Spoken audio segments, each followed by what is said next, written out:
আপনি সবাইকে বাদ দিবেন, সবাই দোসরের সংখ্যা তো বেড়ে যাচ্ছে। আমরা থাকলে আপনাদের রাজনীতির ছক মিলছে না। জাতীয় পার্টিকে ছাড়া নির্বাচন করলে সেটি একটি নিকৃষ্ট ভোট হবে এবং সেই ভোটের সরকার দীর্ঘদিন দেশ চালাতে পারবে না। ইসলামী আন্দোলন বাংলাদেশের আমির, যেটা চরমোনাই পীর মুফতি সৈয়দ মোহাম্মদ রেজাউল করিম, তিনি রাজনৈতিক দলগুলোর প্রতি বলছেন যে অপশক্তির আস্ফালনকে শক্তভাবে আসুন আমরা প্রতিহত করে, এবং অপশক্তি বলে তিনি যাদের বুঝিয়েছেন সেটি হচ্ছে উনি, তার বক্তৃতা অনেক বড় ছিল, সেখানে বলেছেন আওয়ামী লীগ এবং তার দোসর, তার মধ্যে আপনাদের নামটিও বলেছেন, জাতীয় পার্টির কথা এবং 14 দলের কথা বলেছি। এই তিনটি বিষয়ে আওয়ামী লীগের দোসর, জাতীয় পার্টি এবং 14 দলকে ইসির কোনো সংলাপে যেন না ডাকা হয়, সেই আহ্বান আজকে জানিয়েছে গণ অধিকার পরিষদ, যাদের সঙ্গে আপনাদের এর আগেও এই ধরনের কথোপকথন হয়েছে, তারা সরাসরি দিচ্ছেন। অর্থাৎ এতে আওয়ামী লীগের যে ঝুঁকিপূর্ণ এবং এ যাত্রা হচ্ছে না, সেটা মোটামুটি সাধারণ মানুষের কাছে স্পষ্ট। কিন্তু আপনার মনে হয় কিনা এতে জাতীয় পার্টিরও নির্বাচনে অংশগ্রহণ করা ঝুঁকিপূর্ণ অবস্থা এই মুহূর্তে আছে কিনা?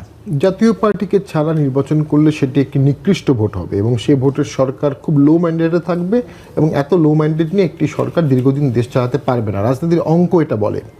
গণ অধিকার পরিষদ তো নামটা হচ্ছে অধিকার রক্ষার, যাচ্ছে হচ্ছে প্রার্থীরা যেন হতে পারে না, স্বতন্ত্র প্রার্থীও হতে পারবে না, একটি দলের সদস্যরা স্বতন্ত্র প্রার্থীও হতে পারবে না, এটা হচ্ছে তাদের দাবি। বাংলাদেশে আরপিও আছে, সংবিধানে কোয়ালিফিকেশন অ্যান্ড ডিসকোয়ালিফিকেশন আছে, অ্যাডাল্ট ফ্রাঞ্চাইজের দেশ আমরা, অর্থাৎ সাবজেক্ট টু সার্টেন কন্ডিশন সবাই ভোটে দাঁড়াতে পারবে। কিন্তু গণ অধিকার পরিষদ বলল যে এরা দাঁড়াতে পারবে না, ওদের দাবি। এই দাবি নির্বাচন কমিশন বাস্তবায়ন করবে কিভাবে, কোন আইনের বলে? নির্বাচন কমিশন তাহলে শপথ ভঙ্গ হবে।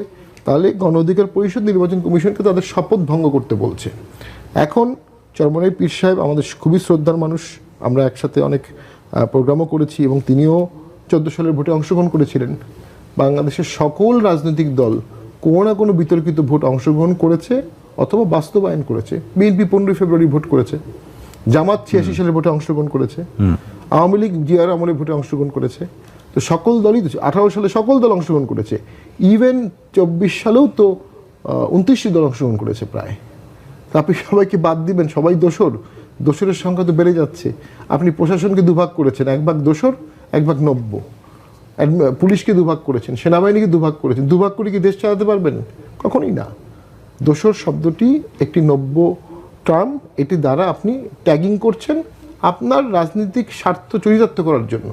আপনি প্রশাসনের দোসর বলে অনেককে সরিয়ে দিয়ে নিজের লোক বসাচ্ছেন এবং সেটা তথ্য উপদেষ্টা বলেছেন যে যখন উনি প্রশাসন রদবদল করতেন, প্রমোশন দিয়েছেন, উনি বিএনপি এবং জামাতের লিস্ট ফলো করেছেন। তো এটার পরে কি আর সরকারের নিরপেক্ষতা থাকে? উনি তো নিরপেক্ষ দিয়ে করবেন। এই সরকার ভোট করবে কিভাবে? ওরা তো প্রশাসন সাজিয়ে দিয়েছে জামাত এবং বিএনপিকে। তাহলে তাদের অধীনে ভোট কিভাবে সুষ্ঠু হবে? তাদের অধীনে ভোট সুষ্ঠু হবে না। তো কেউ দোসর বললেই তো সে দোসর হবে না। দোসর বলছেন কেন আমাদেরকে? কারণ আমরা থাকলে আপনাদের রাজনীতির ছক মিলছে না। বিশেষ করে গণ অধিকার পরিষদ সহ আরও কিছু দল, তারা দেখছে যে জাতীয় পার্টি ভোট করতে পারলে তাদের প্রয়োজনীয়তা কমে আসবে। তারা ভাবছে জাতীয় পার্টি যদি ভোট না করে বা ব্যান করে দেওয়া হয়, তাহলে তারা বিএনপিকে জিম্মি করতে পারবে, ভোটে যাবে না, আসন বাড়িয়ে যাবে এবং বিএনপি তখন বাধ্য হবে। ঠিক এই প্রসঙ্গে আপনি যেটি বলছেন যে জাতীয় পার্টি যদি অংশগ্রহণ করতে না পারে, তাহলে মানে মাঠে প্রতিপক্ষ না থাকলে সুবিধা হয়, সেই জায়গাটি আপনি গণ অধিকার পরিষদটা আসলে যতটা, তার থেকে কি আপনার মনে হয় না যে জামায়াত ইসলাম অথবা এনসিপি আরও এগিয়ে এবং তাদের সঙ্গে প্রতিদ্বন্দ্বিতার বিষয় আছে, বা তারা এই বিষয়টা বেশি মনে করছে, বা নাকি আপনারা তাদেরকে প্রতিদ্বন্দ্বী মনে করেন? আমার কাছে মনে হচ্ছে গণ অধিকার পরিষদ, জামাত, এবি পার্টি, এনসিপি, এরা মোরাললেস এক সূত্রে গাথা। এটি একই ফিলোসফির বিভিন্ন মাত্রা, বিভিন্নভাবে আসন বাড়ানো, দর কষাকষি বাড়ানো, ভিজিবিলিটি বাড়ানো, এগুলোর জন্য তারা একই সূত্রের একটি নিয়ন্ত্রিত, রিমোটটা এক জায়গায় আছে, তারা বিভিন্ন সময় বিভিন্ন ধরনের কথা বলছে, সূত্রগুলো আবার মিলে যাচ্ছে।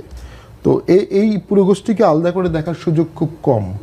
তো এদের মধ্যে জামাত ইসলামীর অবশ্যই সাংগঠনিক শক্তি অসাধারণ আছে, এটা অস্বীকার করা যাবে না। ভোটও আছে, ডাকসু নির্বাচনে তারা অনেক ভালো করেছে এবং দেখবেন এই ডাকসু নির্বাচনে কিন্তু এই পুরো শক্তি এক জায়গায় কাজ করেছে ছাত্র নির্বাচনগুলোতে।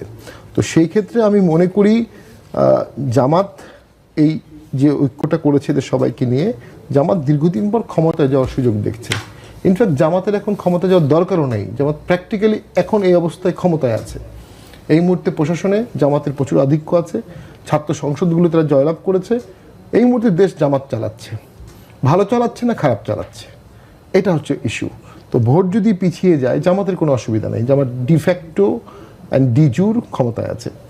ভোট পিছিয়ে গেলে বিএনপির সমস্যা, কারণ বিএনপি ভাবছে তারা ভোটে গেলে যতটুকু সংসদীয় ক্ষমতা এক্সারসাইজ করতে পারবে, তারা এখন তার থেকে অনেক কম পাচ্ছে।